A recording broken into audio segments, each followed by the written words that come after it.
ಅದು ವಿಶೇಷ ಕಾರ್ಯಕ್ರಮಕ್ಕೆ ಸ್ವಾಗತ. ನಾನು ಹೇಮಂತ್. ತಿರುವನಂತಪುರಂನಲ್ಲಿರುವ ಪದ್ಮನಾಭ ದೇವಸ್ಥಾನದ ಬಗ್ಗೆ ನಾವೆಲ್ಲರೂ ಕೇಳೇ ಇದ್ದೇವೆ. ಈ ದೇವಾಲಯದ ತಳಮಹಡಿಯಲ್ಲಿ ಸಿಕ್ಕ ದೊಡ್ಡ ಪ್ರಮಾಣದ ಪುರಾತನ ಕಾಲದ ಚಿನ್ನಾಭರಣ ಇಡೀ ದೇಶವನ್ನ ತನ್ನತ್ತ ತಿರುಗಿ ನೋಡುವಂತೆ ಮಾಡಿತ್ತು. ಇದೇ ರೀತಿಯ ಮತ್ತೊಂದು ಘಟನೆ ಒಡಿಶಾದ ಪುರಿಯಲ್ಲಿ ನಡೆಯಬಹುದಾ ಎನ್ನುವ ಕುತೂಹಲ ಇದೀಗ ಇಡೀ ವಿಶ್ವದಲ್ಲೇ ಮನೆ ಮಾಡಿದೆ. ಹಾಗಿದ್ರೆ ಪುರಿ ಜಗನ್ನಾಥ ದೇವಾಲಯದಲ್ಲಿ ಯಾವೆಲ್ಲ ಸಂಪತ್ತುಗಳಿರಬಹುದು?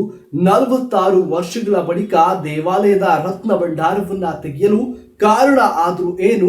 ಈ ಎಲ್ಲ ಪ್ರಶ್ನೆಗಳಿಗೆ ಉತ್ತರ ಕೊಡುವುದರೊಟ್ಟಿಗೆ ಕಂಪ್ಲೀಟ್ ಚಿತ್ರವನ್ನ ನಿಮ್ಮ ಮುಂದೆ ಇಡುತ್ತೇವೆ, ನೋಡಿ. ಜಗನ್ನಾಥ ದೇವಸ್ಥಾನದ ಸ್ಥಾಪನೆ, ರಚನೆ, ರಥಯಾತ್ರೆಯ ಇತಿಹಾಸವೇ ರೋಚಕ.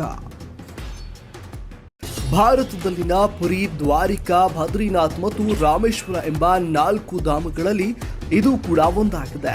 ಮಹಾಪ್ರಭು ಶ್ರೀ ಜಗನ್ನಾಥನು ಸಹೋದರಿ ದೇವಿ ಸುಭದ್ರಾ ಮತ್ತು ಹಿರಿಯ ಸಹೋದರ ಮಹಾಪ್ರಭು ಶ್ರೀ ಬಲಭದ್ರನೊಂದಿಗೆ ಪುರಿಯಲ್ಲಿ ಪೂಜಿಸಲ್ಪಡ್ತಾನೆ.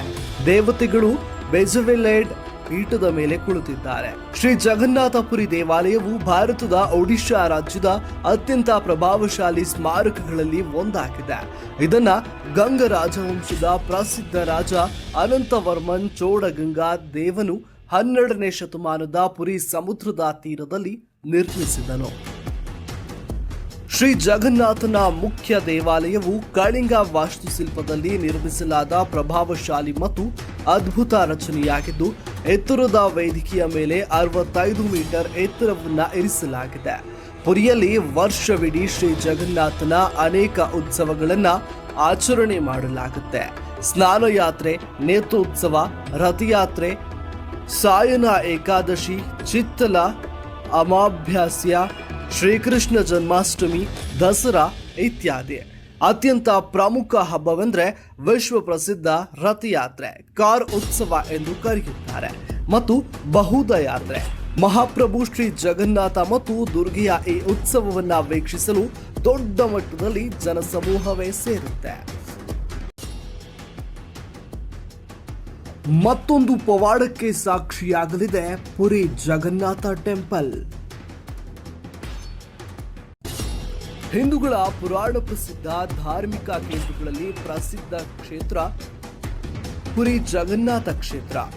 ಒಡಿಶಾದ ಪುರಿಯಲ್ಲಿರುವ ಈ ಜಗನ್ನಾಥ ದೇವಾಲಯ ರತ್ನ ಭಂಡಾರದ ರಹಸ್ಯ ಬಯಲಾಗುವ ಸಮಯ ಇದೀಗ ಬಂದಿದೆ.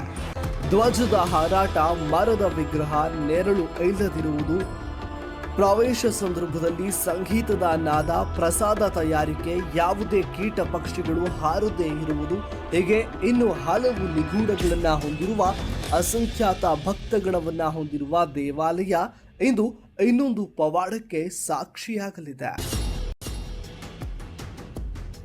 ಪುರಿ ಜಗನ್ನಾಥನ ರತ್ನ ಭಂಡಾರದಲ್ಲಿದೆ ಧನಕನಕ ವಜ್ರವೈಡೂರ್ಯ.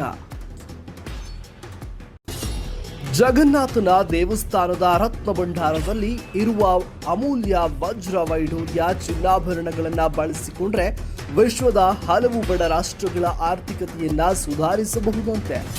2018ರಲ್ಲಿ ಆಗಿನ ಕಾನೂನು ಸಚಿವ ಪ್ರತಾಪ್ ಸಿನ್ಹಾ ಅವರು ರತ್ನ ಭಂಡಾರ ಓಪನ್ ಮಾಡಲು ಸಲಹೆಯನ್ನ ನೀಡಿದ್ರಂತೆ. ಇನ್ನು ರತ್ನ ಭಂಡಾರದಲ್ಲಿ 12,813 ಭಾರಿ ಅಂದ್ರೆ ಒಂದು ಭಾರಿಗೆ 11.66 ಗ್ರಾಮಕ್ಕೆ ಸಮವಾಗಿರುತ್ತೆ. ಇಷ್ಟು ಚಿನ್ನಾಭರಣಗಳನ್ನ ಹೊಂದಿದ್ದು 22,153 ಭಾರಿ ಬೆಳ್ಳಿ ಪಾತ್ರೆಗಳು ಮತ್ತು ಇತರ ವಸ್ತುಗಳನ್ನ ಅಮೂಲ್ಯವಾದ ಕಲ್ಲುಗಳಿಂದ ಅಳವಡಿಸಲಾಗಿದೆ ಎಂದು ಕೂಡ ರಾಜ್ಯ ವಿಧಾನಸಭೆಗೆ ತಿಳಿಸಿದ್ರು. ದೇವಾಲಯದಲ್ಲಿ ಕೆಲಸ ಮಾಡುತ್ತಿರುವ ಹಿರಿಯ ವ್ಯಕ್ತಿಗಳ ಪ್ರಕಾರ ರತ್ನ ಭಂಡಾರವು 3 ಭಾಗಗಳನ್ನ ಒಳಗೊಂಡಿದೆ. ಹೊರಗಿನ ಕೋಣೆಯಲ್ಲಿ ದೇವಸ್ಥಾನದ ಆಚರಣೆಗಳಲ್ಲಿ ಬಳಸುವ ಆಭರಣ, ಒಳಗಿನ ಕೊಠಡಿಯಲ್ಲಿ ದೇವಸ್ಥಾನ ಬಳಸಿದ ಆಭರಣ ಮತ್ತು ರಾಜರು ಹಾಗೂ ಭಕ್ತರು ದಾನ ಮಾಡಿದ ಇತರ ಅಮೂಲ್ಯ ವಸ್ತುಗಳನ್ನ ಇರಿಸಲಾಗಿದೆಯಂತೆ. 2018ರಲ್ಲಿ ಮತ್ತೆ ಬಾಗಿಲು ತೆರೆಯಲು ಭಾರತೀಯ ಪುರಾತತ್ವ ಸರ್ವೇಕ್ಷಣಾ ಇಲಾಖೆಗೆ ಸೂಚನೆ ನೀಡಲಾಗಿತ್ತು. ಆದರೆ 2018ರಲ್ಲಿ ಭಂಡಾರದ ಕೀಲಿಕೈ ಕಾಣೆಯಾಗಿತ್ತು. ಮೂಲ ಕೀಲಿಕೈ ಹುಡುಕುವ ಬಗ್ಗೆ ಪಟ್ನಾಯಕ್ ಸರ್ಕಾರ ಸಮಿತಿಯನ್ನ ರಚನೆ ಮಾಡಿತ್ತು. ಹೀಗಾಗಿ ಒಡಿಶಾ ಸರ್ಕಾರವನ್ನ ಕೋರ್ಟ್ ತರಾಟೆಗೆ ಕೂಡ ತೆಗೆದುಕೊಂಡಿತ್ತು. ಕೊನೆಗೆ ಮುಚ್ಚಿದ ಲಕೋಟಿಯಲ್ಲಿ ಡ್ಯೂಪ್ಲಿಕೇಟ್ ಕೀಲಿಕೈಯನ್ನ ನೀಡಲಾಗಿತ್ತು. ದಶಕದ ಬಳಿಕ ನಕಲಿ ಕೀ ಬಳಸಿ ಪುರಿ ಜಗನ್ನಾಥನ ರತ್ನ ಭಂಡಾರ ಓಪನ್. ರಹಸ್ಯಗಳ ಭಂಡಾರವನ್ನೇ ತನ್ನಲ್ಲಿ ಅಡಗಿಸಿಕೊಂಡಿರೋ ಪುರಿ ಜಗನ್ನಾಥ ದೇವಾಲಯ ವಿಸ್ಮಯಗಳಿಗೆ ಸಾಕ್ಷಿಯಾಗಿರೋದಂತೂ ಅಕ್ಷರಶಃ ಸತ್ಯ. ಅದಷ್ಟೇ ಅಲ್ಲ, ಕಲ್ಪನೆಗೂ ಮೀರಿದ ವಜ್ರ ವೈಢೂರ್ಯ, ಸ್ವರ್ಣ ಬಂಗಾರ, ಧನಕನಕ ಸಂಪತ್ತುಗಳು ಈ ದೇವಸ್ಥಾನದಲ್ಲಿದೆಯಂತೆ.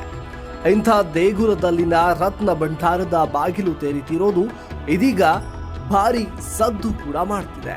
4 ದಶಕಗಳ ಬಳಿಕ, ಅಂದ್ರೆ ಬರೋಬ್ಬರಿ 46 ವರ್ಷಗಳ ಬಳಿಕ ನಕಲಿ ಕೀಯನ್ನ ಬಳಸಿ ರತ್ನ ಭಂಡಾರದ ಬಾಗಿಲು ತೆರೆಯಲು ಸಿದ್ಧತೆ ನಡೆದಿದೆ. ಇತ್ತೀಚೆಗೆ ಒಡಿಶಾದ ಈಗಿನ ಸಿಎಂ ಮೋಹನ್ ಚರಣ್ ಮಾಝಿ ಉನ್ನತ ಮಟ್ಟದ ಸಮಿತಿಯನ್ನ ರಚಿಸಿದ್ದು ಇಂದು ಭಂಡಾರ ತೆರೆಯಲಾಗ್ತಾ ಇದ್ದು, ಈ ಭಂಡಾರದಲ್ಲಿ ಅಮೂಲ್ಯ ಲೋಹಗಳು, ಅತಿ ಪುರಾತನ ಆಭರಣಗಳಿವೆ, ಕೋಟಿ ಕೋಟಿ ಬೆಲೆ ಬಾಳುವ ಚಿನ್ನ, ಬೆಳ್ಳಿ, ವಜ್ರ ವೈಢೂರ್ಯಗಳಿವೆ. ಇವೆಲ್ಲವುಗಳನ್ನ ಸಮಿತಿ ಲೆಕ್ಕ ಹಾಕಲಿದೆ. ರಾಜ್ಯ ಸರ್ಕಾರ ರಚಿಸಿರುವ 16 ಸದಸ್ಯರ ಉನ್ನತ ಮಟ್ಟದ ಸಮಿತಿಯು ಸಾಂಪ್ರದಾಯಿಕ ಉಡುಗೆಗಳನ್ನ ತೊಟ್ಟು ಮೊದಲು ಜಗನ್ನಾಥನಿಗೆ ಪೂಜೆ ಮಾಡಿ ಭಂಡಾರವನ್ನ ಓಪನ್ ಮಾಡಲಿವೆ. 2018ರಲ್ಲಿ 16 ಜನರ ಗುಂಪು ರತ್ನ ಭಂಡಾರವನ್ನ ಪರಿಶೀಲಿಸುವ ಪ್ರಯತ್ನ ನಡೆಸಿದ್ರು. ಭೀತರ ಭಂಡಾರದ ಕೀಗಳ ಅಲಭ್ಯದಿಂದ ಪ್ರಯತ್ನ ಫಲಿಸಲಿಲ್ಲ.